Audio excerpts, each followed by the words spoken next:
Bonjour. Après avoir réfléchi ensemble sur la question de notre relation aux autorités, la question de l'inquiétude, mais aussi de la solitude, nous aimerions nous pencher ensemble sur la question de la liberté chrétienne. Quand nous regardons la définition du mot liberté, nous trouvons plusieurs concepts. De manière négative déjà, la liberté s'oppose à l'esclavage ou la captivité. Dit rapidement, être libre, ce n'est pas être dépendant de quelqu'un ou ne pas être enfermé. Et dit de manière positive, la liberté, c'est la possibilité de pouvoir agir sans contrainte, d'être autonome. Ces deux propositions, en fait, regardent notre position par rapport aux autres. Et c'est pour cela que l'on dit que notre liberté s'arrête là où commence celle des autres. Notre position vis-à-vis des autres et vis-à-vis des autorités. Et ces deux principes, on les trouve réunis dans l'article 4 de la Déclaration des droits de l'homme et du citoyen. Je cite: La liberté consiste à pouvoir faire tout ce qui ne nuit pas à autrui.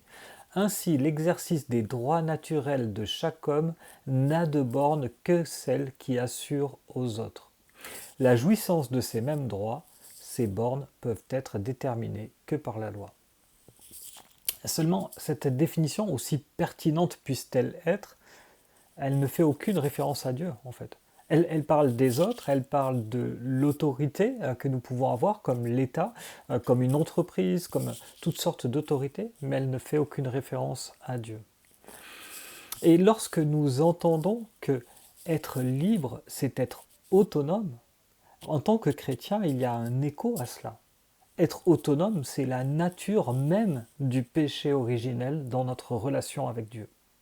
Alors qu'est-ce que ça signifie que d'être libre dans la Bible? Que veut dire cette expression qui dit que nous sommes libres en Christ? Et peut-être surtout aussi, très concrètement, comment vivons-nous notre liberté devant Dieu, l'Église et le monde? Et avant d'en arriver à ces questions, je vous propose que nous regardions comment la parole de Dieu définit ce qu'est la liberté. Et que nous puissions regarder ça premièrement dans l'Ancien Testament et plus particulièrement au travers de l'Exode. Souvenez-vous, nous avons parcouru tous ces textes-là. Le peuple est esclave en Égypte. Il est obligé de travailler pour son oppresseur. Il est obligé de construire pour son oppresseur. Mais Dieu intervient pour libérer son peuple et pour faire de son peuple, le peuple de l'Alliance, son serviteur. Je ne sais pas si vous vous souvenez, mais lors de notre parcours de l'Égypte, de l'Exode, pardon, nous avions vu cet appel de Dieu à Pharaon. Laisse partir mon peuple afin qu'il me serve. Dieu libère son peuple. Il le conduit dans le pays où coule le lait et le miel. Il leur permet de s'installer dans ce pays. Il leur permet d'y connaître la paix, la prospérité, à condition qu'ils renoncent le fait de servir d'autres dieux, à condition qu'ils gardent ses commandements.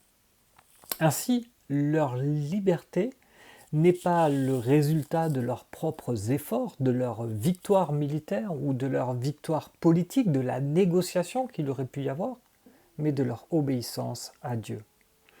Et ainsi, quand le peuple se tourne vers d'autres dieux, quand il ignore les commandements de Dieu, sa liberté est menacée par des catastrophes naturelles, par des ennemis, et ce jusqu'au point où il va perdre cette liberté en se retrouvant à nouveau prisonnier en exil. Ainsi, le dictionnaire de la Bible définit la liberté ainsi. La liberté, c'est la délivrance d'une force qui empêche les êtres humains de servir leur Créateur et d'apprécier sa présence, et d'autre part la joie de vivre en communion avec Dieu dans le cadre de son alliance, dans le lieu où il désire se manifester et bénir. La liberté n'est donc pas une œuvre humaine, mais un don gratuit de Dieu. Elle est quelque chose que nous ne pouvons pas obtenir sans Dieu. Et regardez, c'est au moment où le peuple est à bout de force, c'est au moment où il ne prétend plus pouvoir même participer à sa propre libération que Dieu intervient avec force pour arracher son peuple à la domination égyptienne. comment est-ce que cette liberté que Dieu présente au travers de la rédemption de son peuple nous parle encore aujourd'hui?